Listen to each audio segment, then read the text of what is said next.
This is a discussion on Chapter 20, Unemployment and Inflation. So in this chapter outline, we're going to talk about the measuring of the unemployment rate, the labor force participation rate, the employment population ratio, types of unemployment, explaining unemployment, measuring inflation, and we'll talk about nominal interest rates versus real interest rates. So last chapter you learned about measuring output as a critical first step, so GDP. In this chapter, we'll continue to learn along those lines, learning about how to measure unemployment and inflation. These concepts are very important and commonly used in macroeconomics.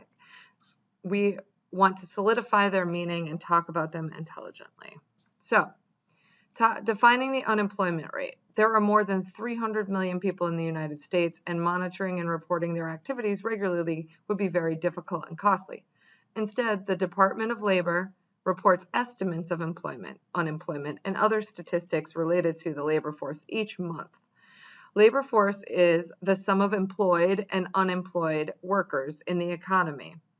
One of these statistics that is most watched is known as the unemployment rate, the percentage of the labor force that is unemployed. So remember, the labor force is the sum of employed and unemployed workers. There's a whole bunch of people we'll talk about in the next few slides that aren't counted in the labor force. So we need to keep that in mind because that could skew the unemployment rate. Each month, the U.S. Bureau of Census conducts a current population survey, aka the household survey. 60,000 households selected to be representatives. A household member of working age is 16 years or older. They are asked about their employment during the reference week. They are also asked about recent job searching activities. People are then classified as either employed, worked 1+ hours in the reference week, or were temporarily away from their jobs, like on vacation, right? Or unemployed, someone who is not currently at work, but who is available for work, that's a very key phrase, and who has actively looked for work during the previous month. Then there are people who are not in the labor force, so they are neither unemployed or employed by definition. So the working age population, now these are a little bit older statistics, so they were talking about 2015. There were 251.10 million people in the working age population. The labor force are the people who are in the labor force. So of the working age population, people who are counted, either unemployed or employed, are 157 million. Not in the labor force are 94 million. Then you break down the labor force and it talks about employed or unemployed. So of that in August 2015, 149 million were employed and 8 million were unemployed.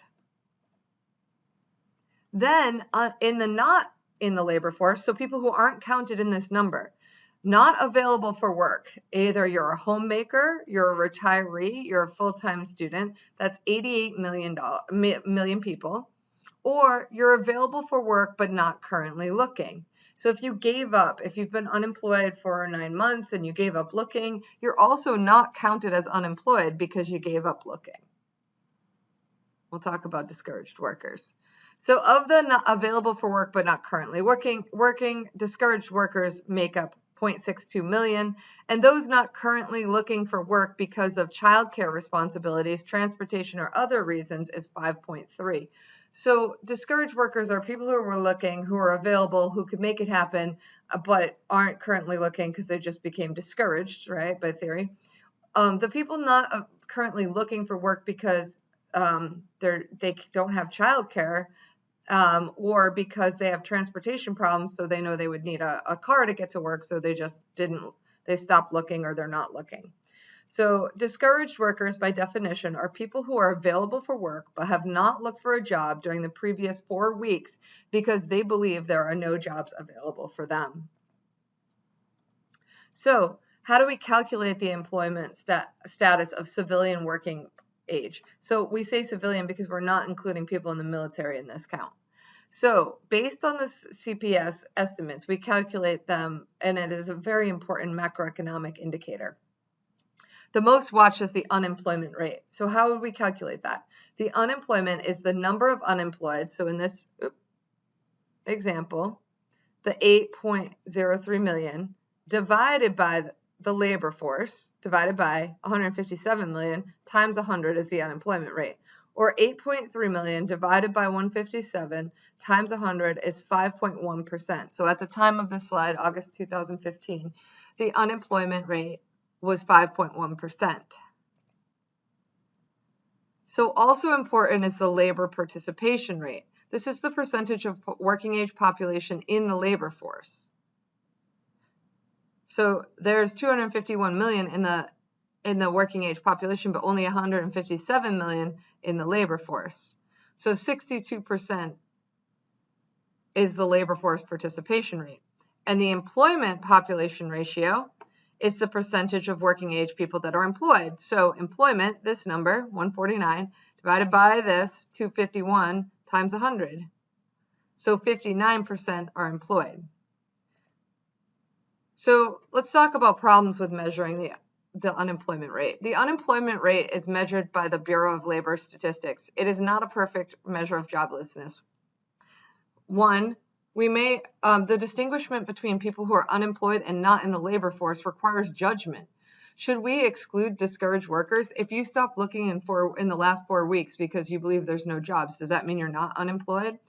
We also don't count people who are underemployed. So let's just say you got a degree, but you're not working in the field, you were working in retail, right? And maybe that wasn't what you got a degree in social work or something else, right? And so you're underemployed by theory, or you want to work full-time, but you could only get 2 part-time jobs or a part-time job. That's underemployment. So we don't count that. So if you worked 1 hour, let's say you worked 10 hours, but you really wanted to work 40, we don't count that. It also may overstate unemployment because people who make false claims to be actively looking for work are considered unemployed. And also, people may claim to not be working to evade taxes. So people who are getting paid under the table don't count in this situation. I'm going to stop the slides here and pull up a current unemployment rate because it's very important. So this is from 2000. So we were talking about 2015, the unemployment. So at the height after the financial crisis in 2008, the unemployment rate reached 9.9%, right? And then if you go down to 2019, it was at 3.5% in February 2020. And then we have the pandemic. And it goes up to 14.7% in April. And the last number we have is June, which is 11.1%. Now, that's not state by state. If I go unemployment rate today, I believe here, Massachusetts right now in May has a historically high unemployment rate of 16.3%. So in May 2020, that's the historical high, the forever since we started tracking. The historical low was in October 2000, and that was 2.6% for Massachusetts. As you can see, April and May for a lot of states. Now, Connecticut maintained 9.4, and that was not, so that was their May, and actually March 76 was worse for Connecticut. Alabama, December 82.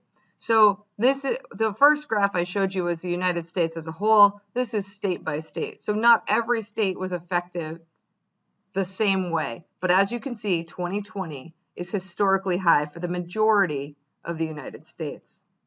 So we're going to talk about the different types of unemployment.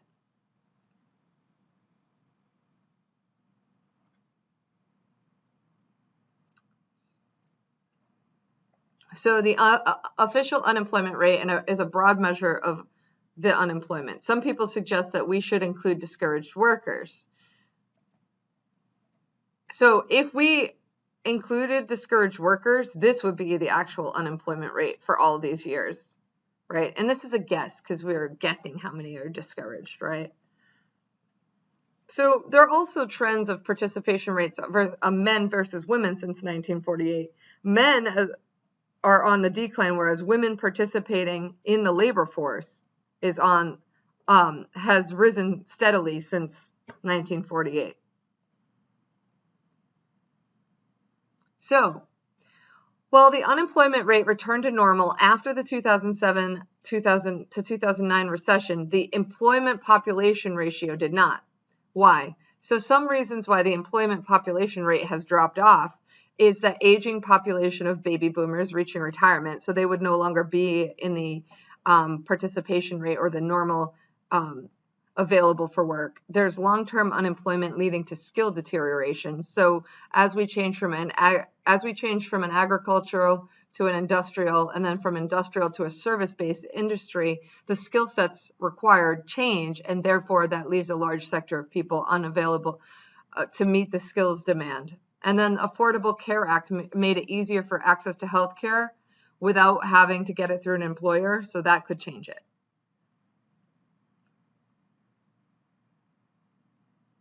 So this is the unemployment rate in the United States in 2015 by ethnic group and by education level. So as you can see, the people who have college degrees who are unemployed, it's much lower, right? So the more education you have, the less likely you are to become unemployed. At this current moment during the pandemic, I'm not sure that that statement is exactly true. I don't have a statistic on that, but I think overall it is true, because a lot of the service-based industries of restaurant, retail, bar, that kind of service was hit the hardest. Entertainment, that kind of service-based industry has been hit the hardest and has not returned quickly. Whereas people who are teachers, people who are social workers, people who are accountants, people who are any of these things, work in a hospital, they haven't faced the same level of unemployment. So how long are people typically unemployed? Longer periods of unemployment are bad for workers as their skills decay and they become a risk of being discouraged or depressed. During the Great Depression of 1930, some people were unemployed for years at a time. Since World War II, the average length of unemployment has been relatively low, but that changed dramatically in 2007 to 2009. The average length of unemployment more than doubled from 4 months to 10 months. One thing I would say about the pandemic is I believe that the unemployment incentive, so the extra $600 that the government is giving, made a lot of people make more money than they were making working. So how do you think that plays into an incentive of going back? Do you think people want to stay unemployed? I've heard from a lot of business owners that people want to stay unemployed, because why would you go back to work if you were going to make less money than you were making while you weren't working? Also, childcare issues are really playing into this, because summer camps are canceled, schools are out, we don't know what the fall will look like. So we may see longer periods of unemployment here than we even did in 2007 to 2009. So the household survey that the Bureau of Labor Statistics, or the BLS, uses is a payroll survey. So anybody paid under the table is not counted in this situation. The survey samples 300,000 establishments on their employment and their employee. Disadvantages: self-employed people are not surveyed because they're not on a company payroll. Newly opened firms are often omitted. Information on employment only, so not unemployment, like did you lay off workers. Numbers fluctuate depending on the establishment and often require large revisions. However, a big advantage of the data is that they're determined by real payrolls, not self-reporting like a household survey.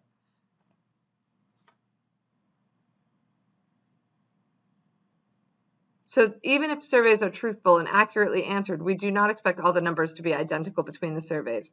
There are different groups, so employed, unemployed, and labor force. And then so we got the household survey, so this is people answering.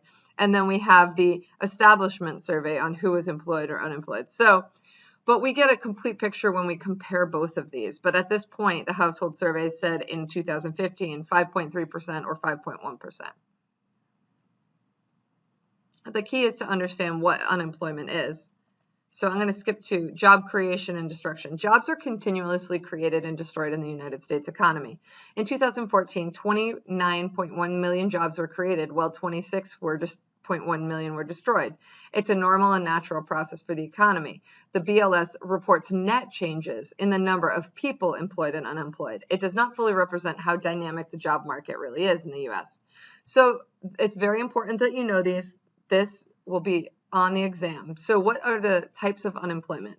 So frictional unemployment is a short-term unemployment that arises from the process of mismatching workers with jobs.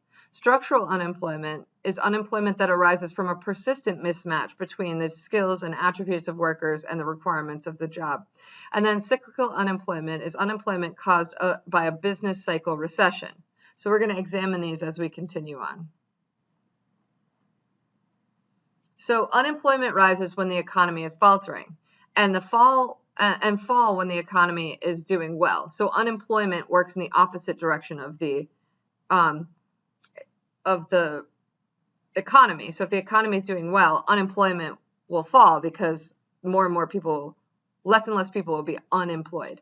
It will never get to zero because there is a natural unemployment rate.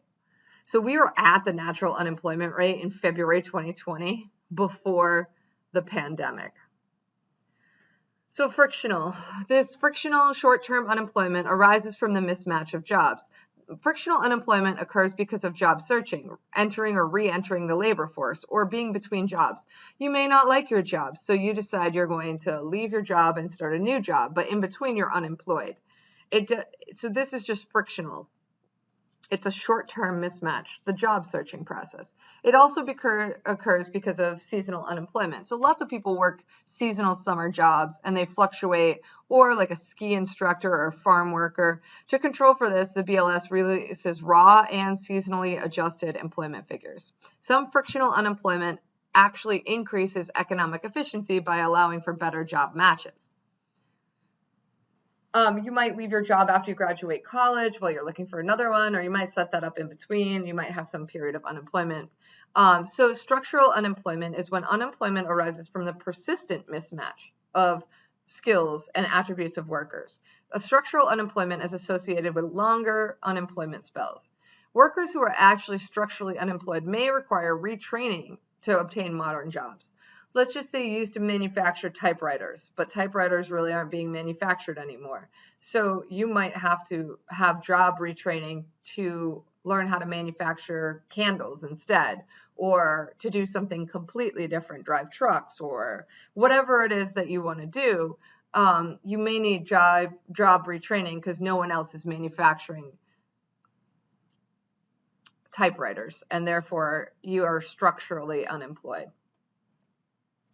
Cyclical unemployment is caused by business cycle recessions. In normal recoveries after a recession, unemployment due to the cyclical factor will fall. So when all unemployment is due to frictional and structural, that means we were at full employment. So we were at full employment before the pandemic.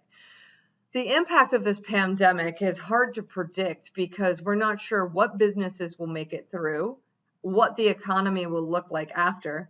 A lot of people started saving much more money than they ever did, which we talked about in another slide, because they were afraid of losing their jobs. So maybe some of those people lost jobs. Maybe some aren't able to go back to work because of childcare in the fall. And so economists call full employment our natural rate of unemployment. This normal rate of unemployment consists of frictional and structural unemployment. In general, the natural rate of unemployment is somewhere between 5 and 5.5%. We were at 3.5% in February 2020. So how should we categorize unemployment at JP Morgan Chase? In 2015, JP Morgan Chase announced it was laying off 5,000 employees, averaging 2 tellers per branch. These tellers were unneeded due to technology changes. These are considered structural unemployment. It also decided to exit certain business lines, including student loans. Other institutions will make student loans. These workers are more likely frictionally unemployed. So student loans won't go away. It's just that JP Morgan Chase won't be offering them. So we are hearing about all the airlines doing significant layoffs because travel is impacted all through 2020, probably 2021, and we're not sure when people will feel safe to travel again or the demand for travel will be there. And so the airlines are having to lay off, 50% of their staff in some points. And then given the state of the economy, likely no cyclical unemployment. So cyclical unemployment in this situation would be because of a business cycle. So explaining unemployment. Governments often attempt to directly influence unemployment. The federal government's Trade Adjustment Assistance Program offers training to workers whose firms laid them off as a result of competition from foreign firms. This would reduce structural unemployment. There are other policies to reduce frictional unemployment, for example, like subsidizing new hires. Sometimes the government gives incentives. We will probably see a second round of stimulus at the end of July when they come back to vote on this. I don't know what will be involved in that stimulus, but there could be incentives for hiring workers. And the PPP was an incentive to keeping workers on the payroll instead of unemploying them. So when that money runs out, we've seen a decline recently in unemployment, but I'm not sure if that will continue because a lot of people got that PPP, but then the PPP will run out, the payroll protection program. However, other government policies probably increase unemployment, like unemployment insurance and minimum wage laws. I think there's been a significant number of people who made unemployment claims or wanted to be laid off because of the extra $600 that the federal government was giving as an incentive to help workers during this pandemic, but really became an incentive not to go back to work. Unemployment insurance. So suppose you have lost your job and you want to find another job. There are two options: take a lower paying immediate job or search for a better job. If unemployment insurance are available, which is the unemployment payments, you will probably be more likely to choose the second option. In the US, unemployment insurance payments are typically not very generous compared to other high income countries, and they are relatively short time limits. So there's a talk about whether or not that $600 will be extended or whether it will turn into money to go back to work or some other combination of these two things. And so unemployment benefits are much more generous in other European countries. Why do you think that is? Also, we have minimum wage laws. So the federal minimum wage was introduced in 1938 at 25 cents an hour. Today, the federal minimum wage is $7.25. Many states and cities have higher minimum wage. We have $12.75 in Massachusetts. I believe it will go up again. Our goal is to get to $15, but we can talk about that, pros and cons of minimum wage. Also, if I'm a small business and I can't really afford to pay you that plus health insurance plus other benefits, I might just choose to have less workers or less hours than, or no full-time employees in order to be able to keep my business open. That's a possibility. So overall, an unemployment rate is unemployment rate is small at current levels. There are also labor unions. Labor unions are organizations of workers that bargain with employers for higher wages and better working conditions. Unions, probably not a significant cause of unemployment in the United States, will they raise the wage? Only about 9% of private sector workers are unionized, limiting the effects of union. Unions have big impacts in things like the school district, right? So the teachers union, the auto workers union. So those are the places that you'll see that. And then efficiency wages, an above market wage that the firm pays to increase workers' productivity. A firm wants the best performance. Sometimes monitoring workers is difficult and or costly. An alternative is to pay them a relatively high wage, making them motivated to keep their job. These above market wages are probably another reason why unemployment exists, even when cyclical unemployment is zero. So again, you might want to switch jobs because you want a higher paying job, right? Because there are plenty of jobs that pay more than minimum wage. So let's talk about inflation. So in the previous chapter, we introduced the idea of the price level as a measure of average price of goods and services in the economy. We refer to the percentage increase in the price level from one year to the next as the inflation rate. In the last chapter, we discussed GDP deflator. GDP deflator is not on the exam, but it's good to understand what it is. So there are two common measures of a basket of goods. There's the consumer price index, which is CPI, and the producer's price index, PPI. The consumer's price index measures an average change over time in the price a typical urban family of four pays for goods and services. As you can see, this is how they break out the basket: housing, apparel, transportation, medical, recreation, education, other goods and services, education and communication, and food and beverages. They survey them and they calculate the CPI by a basket of goods, the cost to purchase the basket of goods at the base year, and then the current year prices. So to understand this, if my grandmother bought soup, 40, 50 years ago, it's not the same price of soup today. And she's always like, well, we shouldn't pay that much for soup. And the real reason is because inflation has happened, but also wages go up. So we need to take that into consideration. You will not be doing CPI calculations, so I'm going to skip this. It's important just to understand what inflation is. The producer's price index is an average of prices received by producers of goods and services at all stages. I'm going to skip through this. We're going to skip through this. So it's important to understand nominal and real variables. The current standard base year for CPI is the average of 82 to 84 prices. Values like wages in current year dollars are called nominal. So if it's current year, it's nominal. When we adjust them for inflation, they're real. So if we say what's the nominal interest rate, what's the real interest rate? Nominal is our current year and real is adjusted for inflation. When you lend money to someone, they typically agree to pay you back interest. If the interest rate is 6%, for example, on a $1,000 loan that will be paid back in a year, it will be $1,060. The 6% is the nominal interest rate, the stated interest rate on the loan. We can adjust this for inflation by calculating the real interest rate equal to the nominal interest rate minus inflation. So if inflation was 2%. So this is an approximate, but it's not quite accurate for low interest rate and inflation rates. If prices rise by 2% this year to next, and then your real interest rate would really be only 4% on this, because we would take the 6% minus inflation, which was 2%. So our real interest rate is 4%.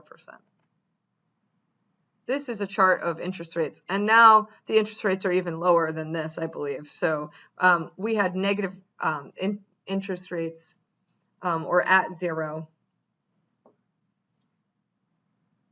So the real interest rate, yeah, and this is how it's been, right? And then we're missing 2020 over here, but deflation.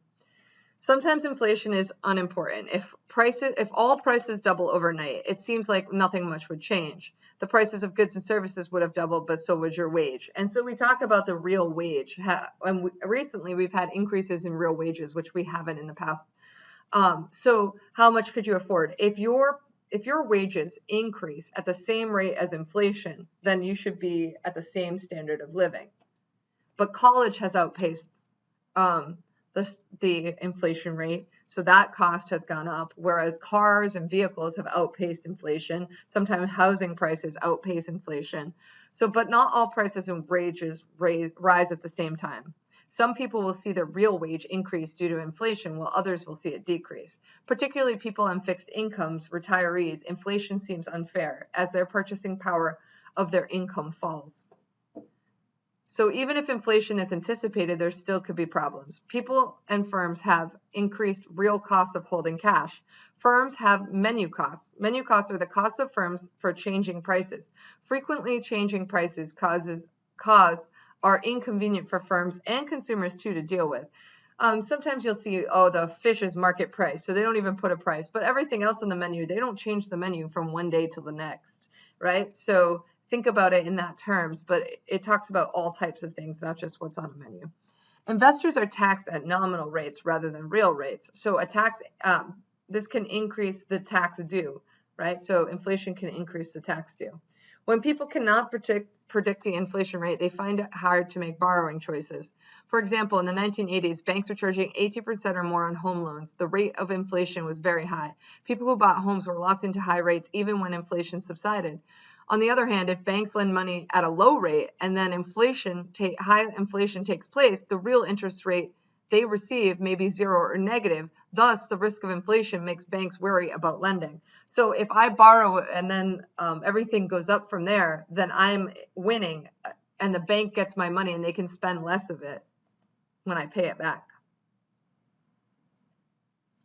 So deflation is much more dangerous for an economy than inflation. Why? Suppose you're considering buying a car. You know the car will be cheaper next year, so you delay the purchase. But if everyone does the same thing, then many purchases are postponed and firms stop producing and people become unemployed. So we're kind of in that standstill in this pandemic because we're not sure what's going to happen next. How's reopening? Are we going to need to close? Are schools going to open? Are people going to be employed? Is this going to get worse? So this is a concern for everyone, right? This can create a dangerous downward spiral, delaying economic recovery. Economists believe this occurred after the Great Depression of the 1930s, also in Japan in the 90s. There were concerns of significant periods of deflation might have followed the recession, but fortunately that did not occur, and hopefully that won't occur after this pandemic. And that's the chapter on inflation and unemployment.